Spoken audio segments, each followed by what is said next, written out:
सादा नमन परम प्यारे राम परम पूज्य गुरुजन परम दिव्य आत्माएं और आप सबके मंगल आशीष लिए परमेश्वर कारण कृपा करके अपने श्री चरणों में लेके आए हैं। उनका बारंबार धन्यवाद, अनंत अनंत बार धन्यवाद, अनंत बार धन्यवाद। मन के रूपांतरण में गुरुजन लेके आते हैं, उनका बहुत बहुत धन्यवाद, अनंत बार धन्यवाद, अनंत बार धन्यवाद।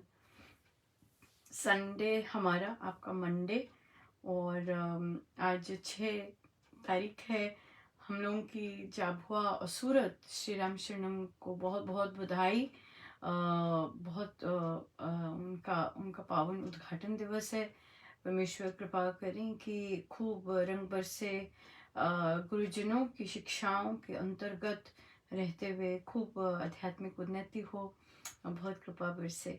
सो हम वैसे बहुत बहुत अच्छा रहा हमारा आज का दिन, और आपका कल का हमारी शुरुआत हुई थी रामोपासना की बैठक से, और बहुत अच्छी रही, बहुत सुंदर हमने लर्निंग की वहाँ पर। और महाराज ने कैसे डीपर लेयर्स पर लेके जाके चर्चा की कि कैसे हम राह से भटकना मीन्स साधन से हटना मीन्स अपने विश्वास को ढीला करना, अपने गुरुजनों पर विश्वास ना करना, अपने गुरुजनों की करनी ना देख पाना, ये सब चीज़ें उसके अंतर्गत आती। सो बहुत इंटरेस्टिंग रहा था, बहुत ही सुंदर। जब हम कहते हैं कि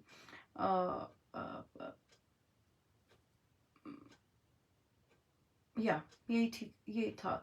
और उसके बाद बहुत सुंदर बुक क्लब बच्चों का बुक क्लब चला, और बहुत वहाँ पे हम बहुत इंटरेस्टिंग वे से स्टोरी रीड करते हैं, और बहुत महाराज का बहुत सुंदर स्पर्श, बहुत सुंदर स्पर्श मिलता है। बहुत बहुत धन्यवाद प्रभु का इस चीज़ के लिए भी। और फिर आज सत्संग होता है आज, तो वहाँ पे भी बहुत जब जब कुछ नहीं, जब आप मात्र बस एज अटेंडी जाते हैं तो बहुत वहाँ पे भी बहुत अच्छा है। आप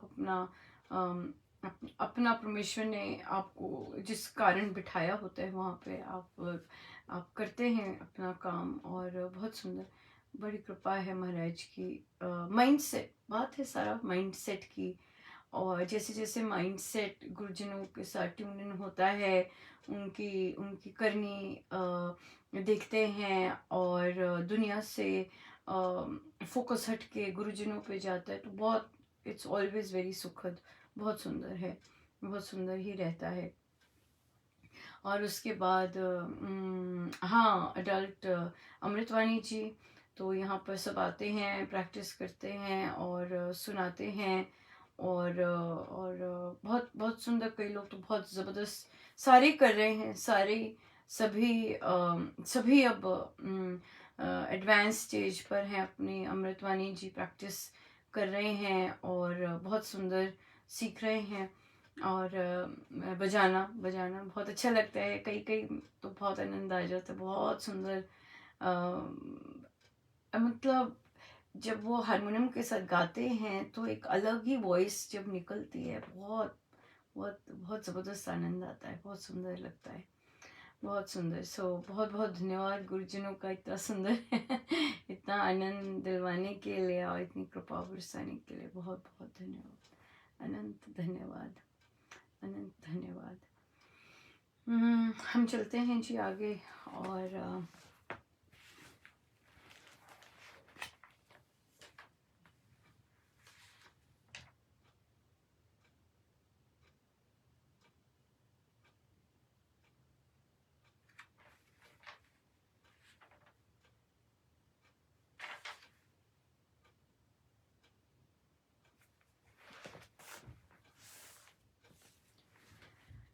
गुरु कृपांजन पायो मेरे भाई, राम बिना कछु जानत नाई। गुरु कृपांजन पायो मेरे भाई, राम बिना कछु जानत नाही। गुरु कृपांजन अंदर राम बाहर राम, अंदर राम बाहर राम, जहाँ देखो वहाँ राम ही राम, जहाँ देखो वहाँ राम ही राम। गुरु कृपांजन पायो मेरे भाई, राम बिना कछु जानत नाम। गुरु कृपांजन जागत राम सोवत राम, जागत राम सोवत राम, सपने में दिखे राम ही राम, सपने में दिखे राम ही राम। गुरु कृपांजन पायो मेरे भाई, राम बिना कछु जानत नाही। गुरु कृपांजन पायो मेरे भाई, राम बिना कछु जानत नाही। गुरु कृपांजन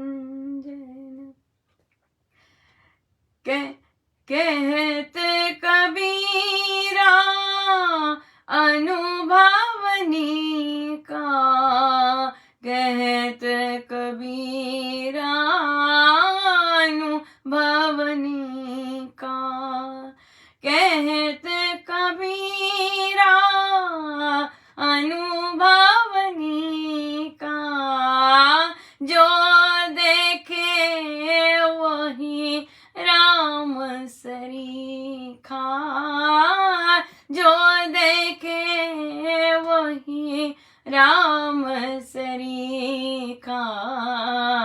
गुरु कृपांजन पायो मेरे भाई, राम बिना कछु जानत नाही। गुरु कृपांजन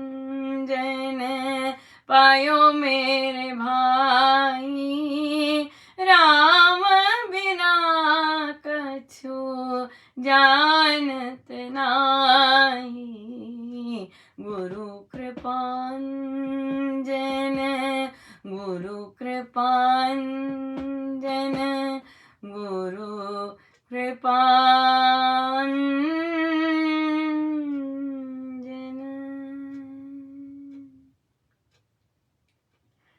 मेरे हृदय में अपना प्यार भर दो मेरे राम, मेरी विनती स्वीकार कर लो। मेरे हृदय में अपना प्यार भर दो मेरे राम, मेरी विनती स्वीकार कर लो। मेरे हृदय में अपना प्यार भर दो मेरे राम, मेरी विनती स्वीकार कर लो। मेरे हृदय में अपना प्यार भर दो मेरे राम, मेरी विनती स्वीकार कर लो। मेरे हृदय में अपना प्यार भर दो मेरे राम, मेरी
चलते हैं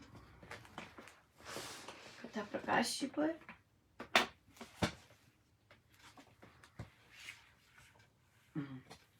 मानव जन्म की महत्ता, मानव जन्म की महत्ता वेरी इम्पोर्टेंट। महाराज ने एक प्रवचन में कहा है कि कथा प्रकाश जी में से मानव जन्म की महत्ता ज़रूर पढ़ा करें और ज़रूर उसका अध्ययन किया करें। तो आज हम सब मिलके कर रहे हैं, बड़ी कृपा है। पेज है 577 पहला प्रसंग। उत्तर काशी में एक कंदरा में एक मुनि टिका हुआ था। वह पूर्ण ज्ञानी और आत्मदर्शी था।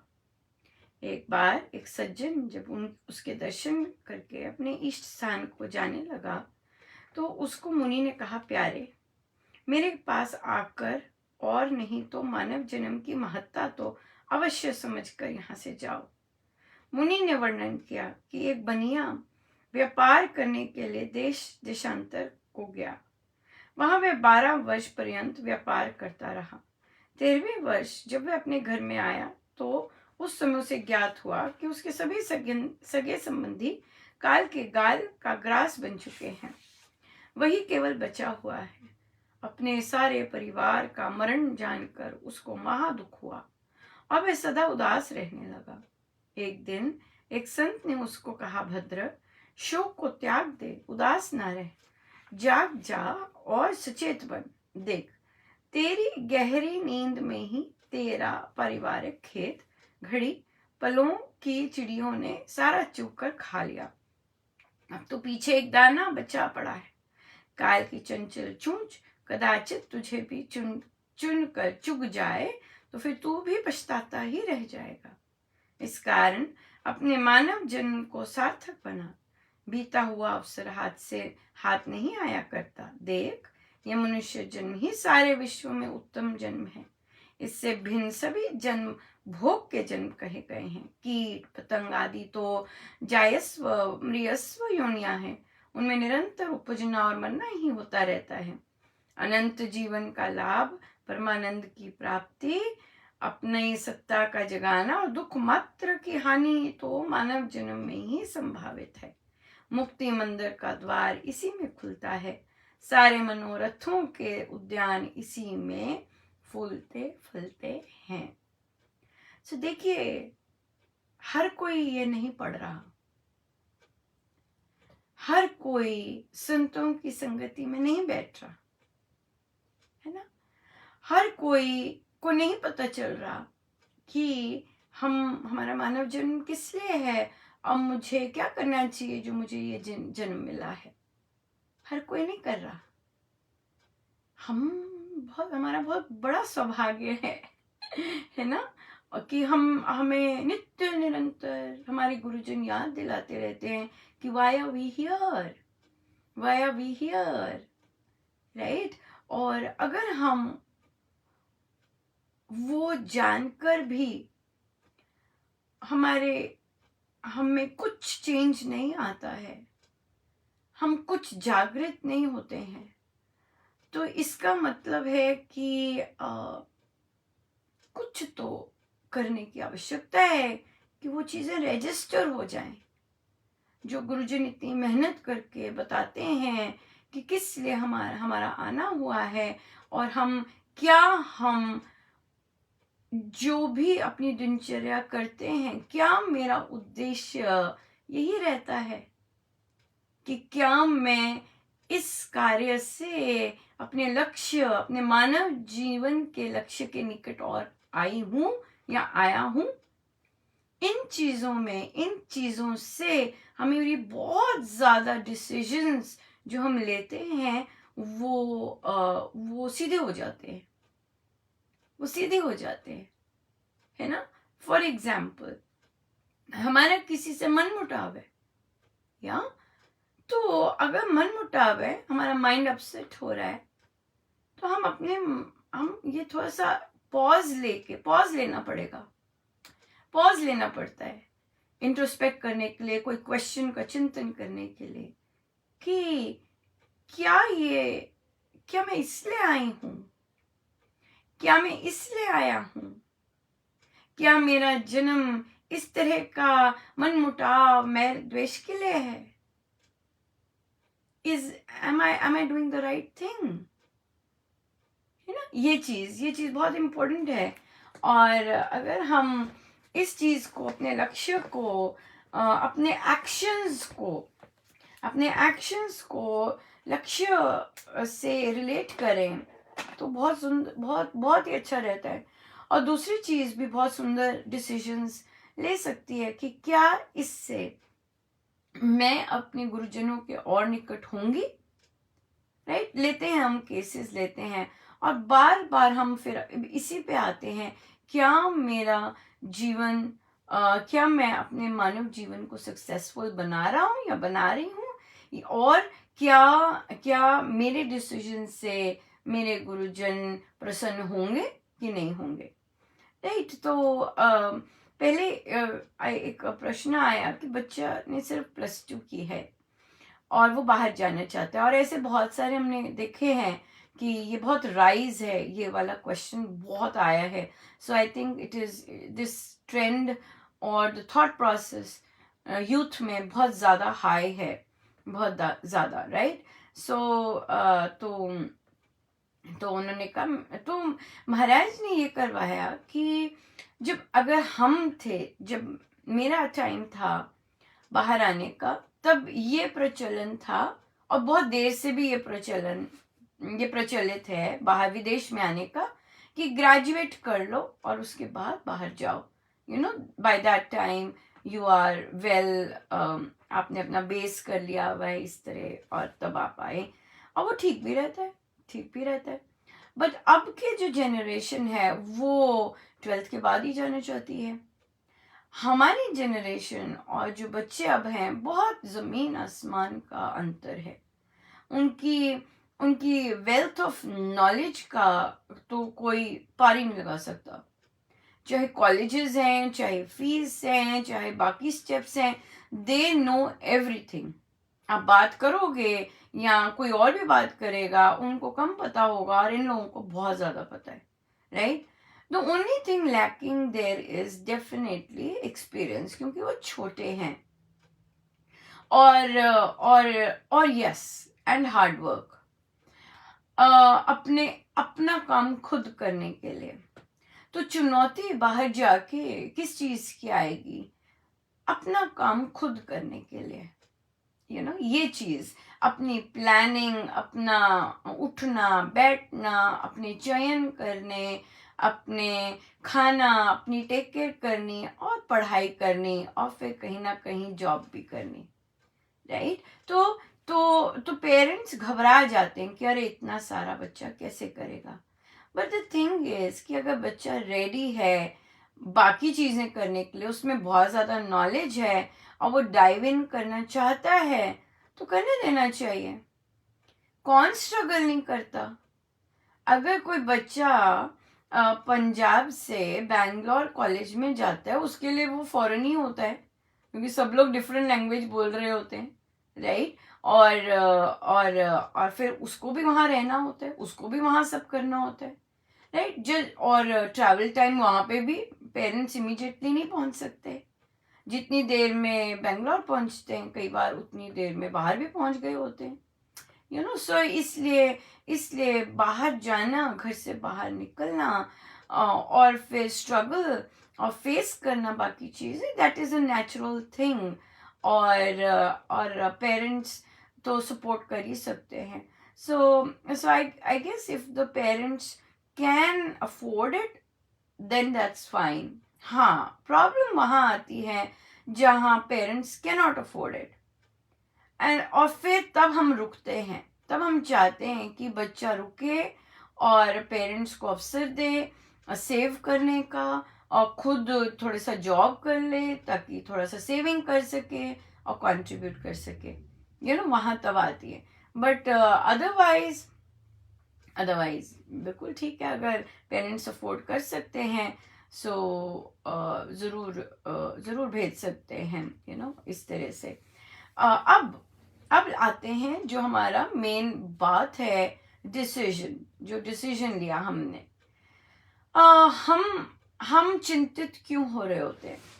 घर में चिंता चल रही होती है, हाँ, बहुत सारे पहलू चल रहे होते हैं। बच्चा छोटा है, कैसे करेगा, और कैसे चैलेंजेस फेस करेगा, ऑल अलोन, सो फार अवे, राइट, इस तरह के चैलेंजेस कैसे फेस करेगा। तो हम क्या करते हैं, हमारा फर्स्ट स्टेप, क्योंकि बहुत डिफरेंट वाइब्रेशंस चल रही होती हैं घर में, बहुत डिफरेंट थॉट प्रोसेसेस चल रहे होते हैं, और इमोशंस भी चल रही होती हैं, मोह भी चल रहा होता है, राइट, उस तरह से भी। और तो यहाँ पर अब फर्स्ट काम क्या होता है कि मुझे अपने प्रभु के साथ बैठना है, क्योंकि हलचल मची हुई है, कोई कुछ कह रहा है, कोई कुछ कह रहा है, मेरा मन कुछ और कह रहा है, मेरा मन शायद मोहग्रस्त हो गया, और अपने बच्चे को जाते हुए देखकर एकदम इतनी दूर मुंह में आ गया, नहीं नहीं नहीं नहीं, अभी अभी नहीं, इस तरह आ गया। तो मैंने क्या किया, इंस्टेड कि जो बाकी वाइब्रेशंस चल रही हैं उसमें अपने आप को लय करने की बजाय अलग वाइब्रेशंस ले आए, तो इसके कारण चिंता हो गई, इसके कारण स्ट्रेस हो गया। तो अब हम क्या किया, मेरा जो मार्ग है, जो स्वामी जी मेरे भीतर विराजमान है, जो मैं हर चीज उनके समर्पित होते हैं, वे मेरे सारथी हैं, वहां से मैं हट गई, बिल्कुल हट गई, राइट। तो जब मैं वहां से हट गई, तो अब मैंने सेकंड स्टेप मेरा क्या आया, जो अपने साधन के मार्ग से हटता है, क्या किया, क्या हटी मैं, कि मैंने महाराज की जो इच्छा चल रही है, जो एनवायरनमेंट बन रहा है इच्छा का, उससे विपरीत हो ली, और उसके कारण मैं भटक गई। मैंने अपने विश्वास नहीं किया कि ये सारी सिचुएशन जिस दिशा में जा रही है वो मेरे महाराज लेके जा रहे हैं, वहां पे भटक गए। सेकेंड चीज आई कि जब मैं अपने मार्ग से हटी, तो अब मैं भटकन क्या है, अब मैं जो मेरे अंदर परमेश्वर हैं उनसे, क्योंकि मेरा कनेक्शन टूट गया, अब मैं यहाँ स्टेप आउट किया, और मैंने दूसरे से पूछा, हेलो, आप बताइए कि ये ठीक है कि नहीं ठीक है, हाँ आप बताइए। अब हम क्या कर सकते हैं, हम केवल कर्म कर सकते हैं, राइट, हम केवल हमारा जहां तक लिमिट है कर्म कर सकते हैं। अब फल क्या निकलता है ये सारी सिचुएशन का, ये तो किसी के हाथ में नहीं है, ना जो बाहर वाले ने बताया उसके हाथ में है, ना अगर आप स्वयं डिसीजन लेते हैं, ना आपके हाथ में है, राइट। ये पहलू पे हम फिर से आएंगे। तो हम भटके तो हम बाहर गए, और बाहर गए तो फिर अब हम अटक गए।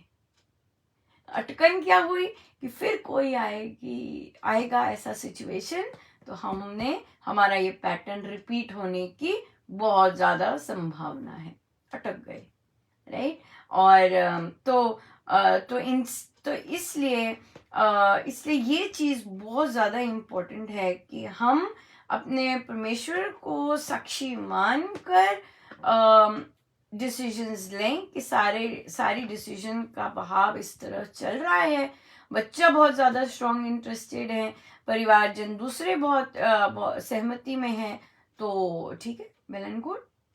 क्यों? क्योंकि प्रभु दिखाई रहे थे। जो बीच में एक पहलू आया डिसीजन का, जिसके लिए हम बाहर गए, और हमने बाहर पर रखा कि अच्छा यहां से पूछेंगे तो मुझे शांति है, तो शायद ठीक होगा। अब क्या ठीक होगा? फल है ना, फल तो हम में से किसी को भी नहीं पता कि क्या फल होता है, क्या रिजल्ट लाएगा। फल तो परमेश्वर के हाथ होता है हमेशा। तो हमें हलचल क्यों हो रही होती है फ्यूचर की, जब हमने ऐसा डिसीजन ले लिया क्या सब ठीक रहेगा। तो डिसीजन लेते समय ही जब हमने लिया कि परमेश्वर आप ये सिचुएशन लाए हैं और अब ये डिसीजन चलने वाला है, तो आप ही मेरे सारथी हैं और आप मेरे परिवारजनों के सारथी हैं, तो सब आपके श्री चरणों में। मुझे नहीं पता प्रभु कि ये डिसीजन किस रुख में लेके जाएगा, पर आप सारथी हैं। हम यही कर सकते हैं। ये कर्म योग बना, ये समर्पण बना, ये परम विश्वास बना। अब प्रश्न आया इसी पर कि जब हम कोई डिसीजन लेते हैं और उसका रिजल्ट ठीक नहीं होता, अब ठीक नहीं होता का क्या मतलब है? जो हम चाहते थे वैसा नहीं हुआ रिजल्ट। हाँ, तो हमें सुनने को मिल जाता है फिर भगवान की ऐसी ही इच्छा होगी।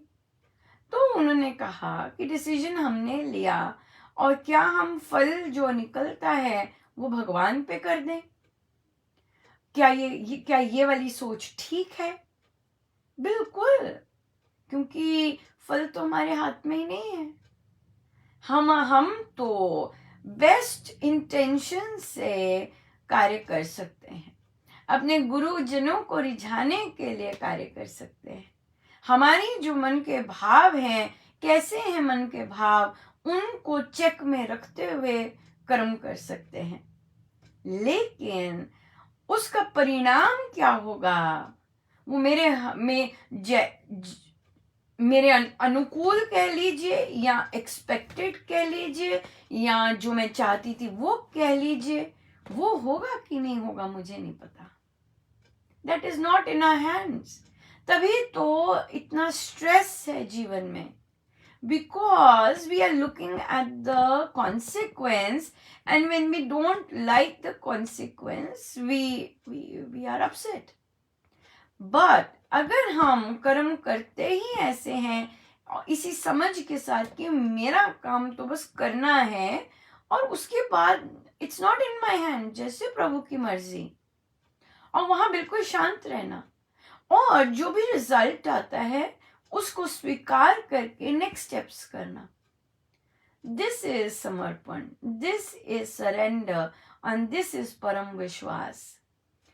उस रिजल्ट में भी अगर हम ये देख सकते हैं कि इसमें मेरा परम हित छिपा हुआ है, चाहे वो मेरे अनुकूल नहीं है पर इसमें मेरा परम हित छिपा हुआ है, there you go.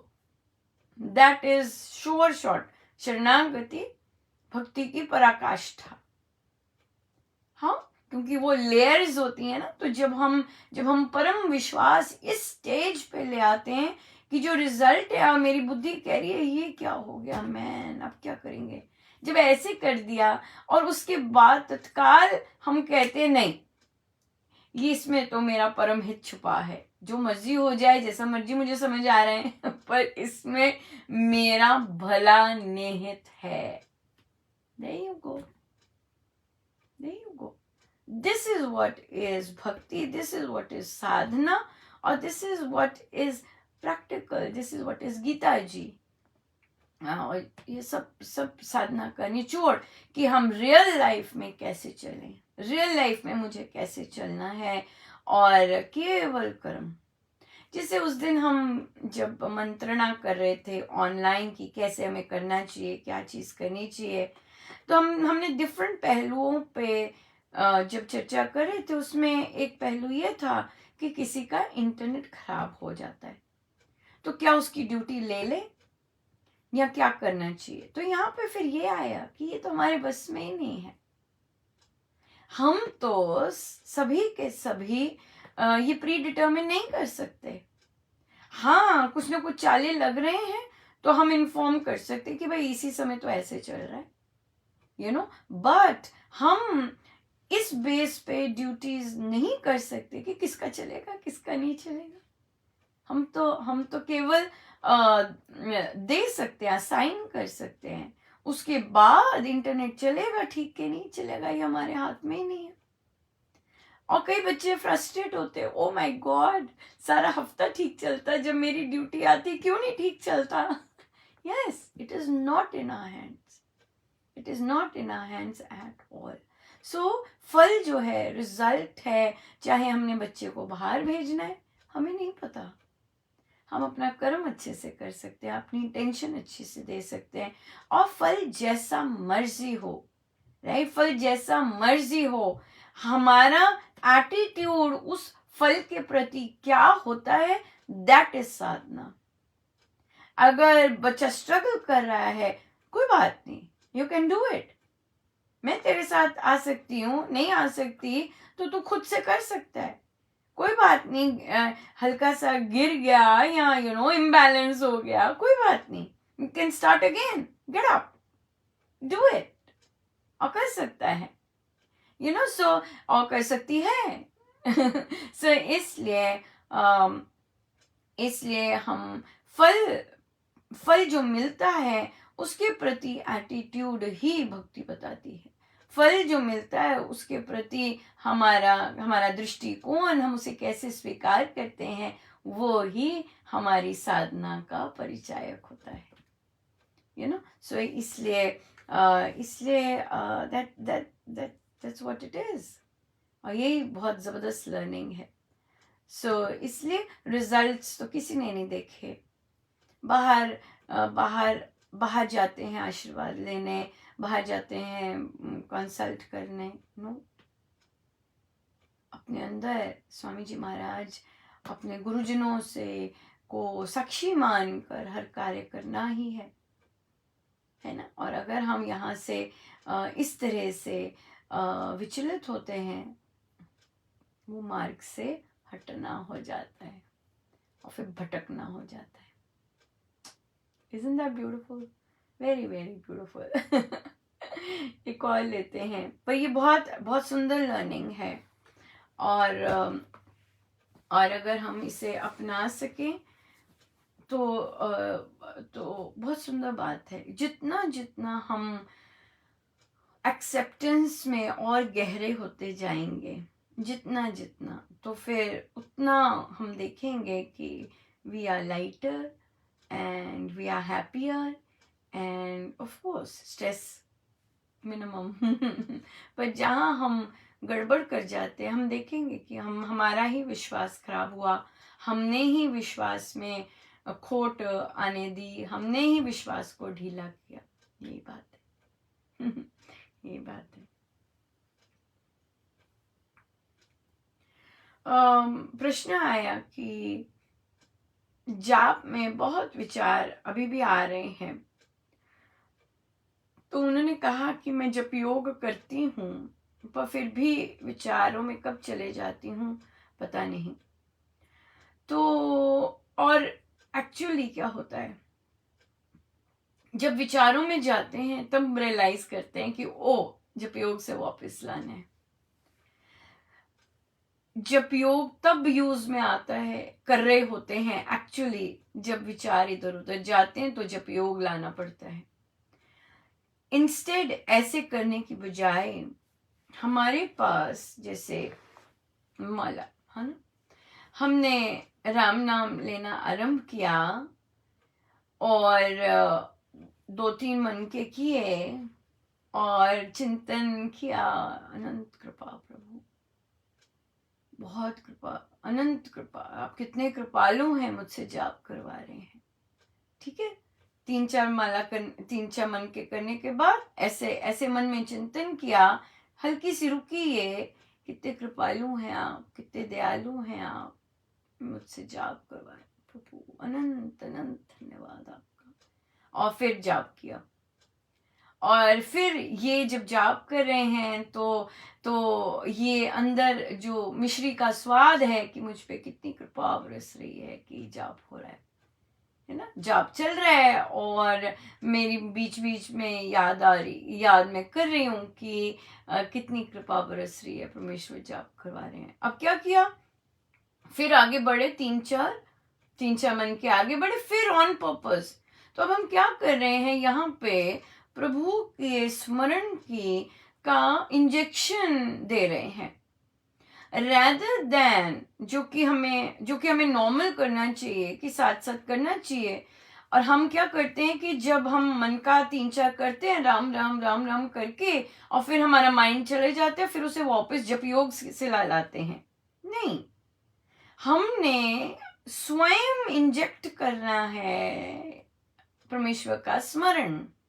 स्मरण तब नहीं लाना जब हम संसार में चले गए, नो, राइट। तो हम जाप का मतलब ही है कि जब हम परमेश्वर का नाम ले रहे हैं और उनको याद कर रहे हैं, राइट। तो अब हमने क्या किया, देखिए और क्या कर सकते हैं। हमने जाप किया, हमने प्रभु का नाम लिया 3-4 मन के पे, और फिर अब मन में लेके आए, मैं तेरा तू मेरा राम, मैं तेरा तू मेरा राम, मैं तेरा तू मेरा राम। क्या हो गया, अब देखिए कैसे भाव बदल गए। हाँ, मैं तेरा, मैंने इंजेक्ट किया, मैं जानबूझ के लाई हूँ, ये करके फिर से अपना जाप शुरू कर दिया, और हमारा भाव बना हुआ है जो हम कह रहे थे, मैं तेरा तू मेरा राम, मैं तेरा तू मेरा राम, है ना। फिर हमने जाप किया राम नाम का, और यहाँ पे पहुंच गए। अब फिर से बीच में लेके आए, मैं तेरा तू मेरा राम, मैं तेरा तू मेरा राम। तो अब क्या कर रहे हैं, इससे हम स्वयं जप योग लेके जा रहे हैं, इससे हम स्वयं प्रभु का स्मरण बीच में लेके जा रहे हैं, अपने आप को इंजेक्शन दे रहे हैं उस चीज का। किस लिए, ताकि जो ये माइंड है जो थोड़े 2-3 मनकों के बाद फिर इधर उधर जाता है, वो कंटेन्ड रह सके। एक और महाराज ने बताया, जब ये चिंतन चल रहा था, महाराज ने कहा अपनी जो कामनाएं हैं, अपनी जो डिजायर्स हैं, उसको अगर थम कर दें, उसको धीरे धीरे कम करना शुरू कर दें, तो आप देखेंगे आपके जाप में और विचारों में इतना अंतर आएगा, बहुत ज्यादा अंतर आएगा। जो हमारी डिजायर्स हैं, दिन भर डिजायर्स रहती हैं, और अगर हम उनको कम करना शुरू कर दें, ये करना ये करना, हो जाएगा महाराज, है ना, हो जाएगा, हो जाएगा, उसको ये हो जाए, ये हो जाए, वो ऐसा नहीं करे, हो जाएगा, सब ठीक है, सब ठीक ही चल रहा है।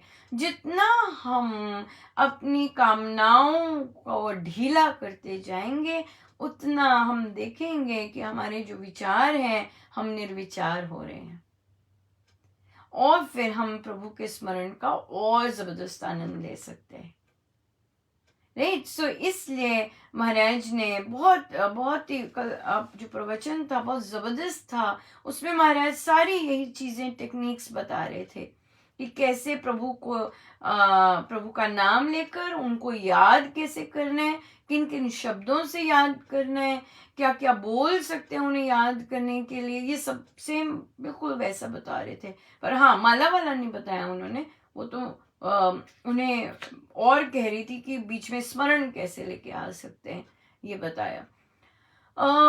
फिर जो साधक गण कंप्लेन करते हैं कि मैं ध्यान में नहीं बैठ सकती, इसका मतलब वो जप योग से सही तरह से नहीं कर रहे हैं।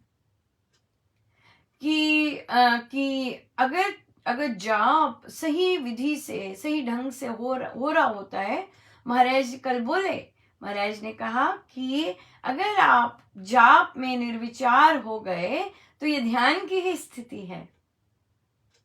हाँ, इस समय अगर आप जाप कर रहे हैं नॉन स्टॉप, आपको कोई संसारी विचार नहीं आया, तो आप ध्यानस्थ हैं, राइट। आप बिल्कुल ध्यानस्थ हैं, ये ध्यान की स्थिति है आपकी।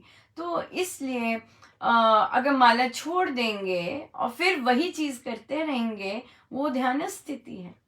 करके भी देख सकते हैं, कभी माला छोड़ दी और फिर बैठे रहे, वही चीज करी, तो आपने अगर निर्विचार हैं तो आप ध्यान में हैं, बिल्कुल बिल्कुल ध्यान में हैं। तो इसलिए ध्यान के लिए बहुत इम्पोर्टेंट है कि जाप की विधि सही ढंग से जाप हो रहा हो। और दूसरी बात, अगर ध्यान का रूटीन नहीं बनता, जब भी जाप करें उसके बाद 5 मिनट के लिए ध्यान पे बैठ जाएं। जब भी श्री अमृतवाणी जी का पाठ करें उसके बाद ध्यान पे बैठ जाएं। हम करते हैं यहाँ पर, है ना। अब हमारी टॉक होगी, उसका समापन होगा, हम ध्यान पे बैठेंगे। हम शाम को आते हैं श्री अमृतवाणी जी के लिए व्याख्या के लिए, उसके बाद हम ध्यान पे बैठते हैं। उसी तरह से जब आप अपना पर्सनली अमृतवाणी जी का पाठ कर रहे हैं, या कोई सुंदरकांड जी का पाठ कर रहे हैं, रामायण जी का पाठ कर रहे हैं, या गीता जी का पाठ कर रहे हैं, या जाप कर रहे हैं, जैसे उसकी समाप्ति हुई आप उठने से पहले ध्यान पे बैठ जाइए। तो जितनी मर्जी आप दिन में आप ये सब कार्य करें, उसके बाद आके ध्यान में बैठ जाइए। उससे क्या होगा, दिन में कितनी बार आपका ध्यान लगना आरंभ हो जाएगा, विच इज एब्सोल्युटली वंडरफुल। बहुत बहुत बहुत ही अच्छा रहेगा। जो भी करें उसके बाद ध्यान पे बैठ जाइए 5-7 मिनट, और प्रभु की कृपा का क्या पता कब कब इंक्रीज करते जाएंगे। राइट, तो समय होने वाला है, पर बहुत सुंदर रहा, बहुत ज़्यादा। और महाराज हम सब पर कृपा करें, और हम सब जैसे वे सिखा रहे हैं अपना उद्देश्य याद रखें, हमारा उद्देश्य क्या है, और उद्देश्य याद रख के हम डिसीजंस वैसे लें। और जब डिसीजंस ले रहे हैं, मन में ज़रूर लाए, क्या ये मेरे महाराज को पसंद आएगा, क्या ये मेरे महाराज के अनुकूल है। देयर यू गो, है ना। फिर किसी चीज़ का भय ही नहीं, जब मेरे एक्शन ही अपने गुरु के अनुसार है, और जब मेरे डिसीजंस, मेरा लक्ष्य, मैं लक्ष्य की ओर अपना बढ़ता जा रहा हूँ, बढ़ती जा रही हूँ, नथिंग लाइक इट। राइट, बहुत बहुत धन्यवाद। आइए हम सीधे होके बैठे, अपने प्रभु, अपने गुरुजनों के श्री चरणों में बारंबार नमन, अनंत बार नमन।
जितनी देर हो सके हम अपने गुरुजनों के साथ बैठे रहें, सब उनका, उन्हीं के श्री श्री चरण। जय जय राम, जय जय राम, जय जय राम।